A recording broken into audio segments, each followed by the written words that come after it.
Bonjour à toutes et à tous, bienvenue sur nos-rh.com.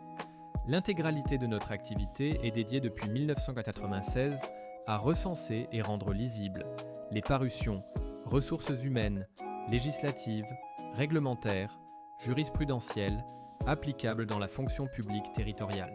Suppression de la garantie individuelle du pouvoir d'achat, rémunération au mérite, licenciement.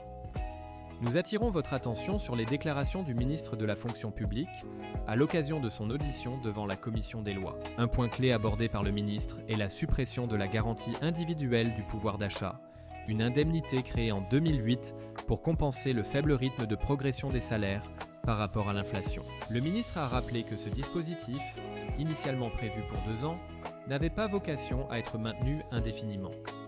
Il a fait valoir que la garantie individuelle du pouvoir d'achat profitait principalement aux agents de catégorie A. Il a précisé que les agents de catégorie C, plus modestes, en bénéficiaient peu, mais a néanmoins laissé en suspens la question de la compensation pour les agents les plus touchés par cette suppression. Concernant les conditions de travail des agents publics, il indique qu'elles sont au cœur de ses préoccupations. Il souhaite renforcer leur protection en permettant notamment aux administrations de porter plainte en cas d'agression d'un agent.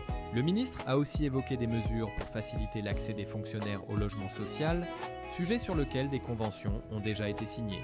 Toutefois, les syndicats ont récemment déploré un retard dans la mise en place de la délégation interministérielle au logement des agents publics, ce qui suscite des tensions. Le ministre souligne par la suite l'importance d'une gestion prévisionnelle des emplois et des compétences dans la fonction publique.